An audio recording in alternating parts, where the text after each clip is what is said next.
Hi friends, ఈరోజు మన రొయ్యలతో వడల తయారు చేసుకోవాలో చూద్దాం.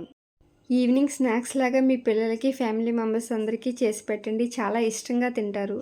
ఈ రెసిపీ కోసం ఏం కావాలో ముందుగా తెలుసుకుందాం. 1/2 కిలో రొయ్యలకు పొట్టు తీసి ఉప్పు కొంచెం నిమ్మరసం కలిపి కడిగి శుభ్రం చేసి తీసుకున్నాను. ముందుగా స్టవ్ వెలిగించుకుని పెనం పెట్టి అందులో 1 టేబుల్ స్పూన్ ఆయిల్ వేసుకుని ఈ రొయ్యలను అందులోకి తీసుకుందాం. ఇందులోనే చిటికెడు పసుపు, 1 స్పూన్ అల్లం వెల్లుల్లి పేస్ట్,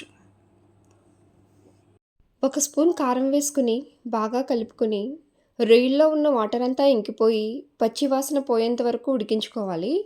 రొయ్యలు ఉడుకుతుండగా మనము వడకు కావాల్సిన పిండిని రెడీ చేసుకుందాం. ముందుగా 1 కప్పు పచ్చిశనగపప్పును 1 గంట ముందే నానబెట్టుకుని రెడీ పెట్టుకున్నాను. దీన్ని ఇప్పుడు మిక్సీ జార్లోకి తీసుకుంటున్నా. ఇందులోనే 1 ఉల్లిపాయ చీలికలు, 2 పచ్చిమిరపకాయలు, 1 స్పూన్ జీలకర్ర, 1 స్పూన్ సాల్ట్ వేస్తున్నా. ముందుగా కడిగి పెట్టుకున్న కరివేపాకు రొమ్మలను 3 తీసుకుని అందులో వేసుకుంటున్నా అండి. వీటినన్నిటినీ బాగా మెత్తగా కాకుండా బరకగా మిక్సీ పట్టుకుందాం. అప్పుడే వడలు బాగా క్రిస్పీగా మంచిగా వస్తాయండి.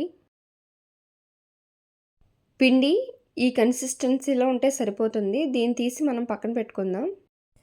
రొయ్యలు ఆల్మోస్ట్ కుక్ అయిపోయాయి. వీటిని చల్లార్చుకుని చిన్న ముక్కలుగా కట్ చేసుకుందాం.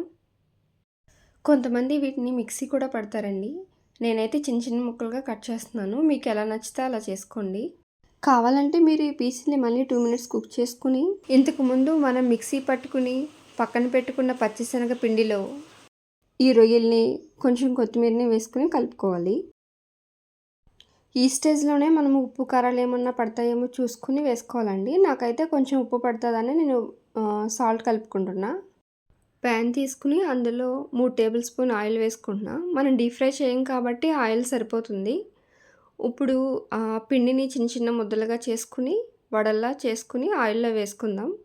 ఆయిల్ ఎప్పుడు మీడియం ఫ్లేమ్లో ఉండాలండి. అప్పుడే మంచిగా మగ్గుతాయి, లేదంటే కనుక మాడిపోతాయి, లోపలేమో పచ్చిగానే ఉంటాయి. ఇలా చేత్తో నొక్కుంటే వడలు మంచిగా రౌండ్గా మంచి షేప్లో వస్తాయి. వీటన్నిటినీ 2 వైపులా గోల్డెన్ బ్రౌన్ కలర్ వచ్చేంత వరకు వేయించుకోవాలి. ఒక సైడ్ బాగా కుక్ అయ్యాయండి. అన్నిటినీ మళ్ళీ రెండో వైపుకి మార్చుకుంటూ కుక్ చేసుకుందాం. ఇవన్నీ కుక్ అయిపోయాయి. టిష్యూ పేపర్ వేసుకున్న ప్లేట్లోకి వీటన్నిటినీ తీసుకుని మిగిలిపోయి ఉన్న పిండిని కూడా వడలుగా వేసుకుంటున్నా.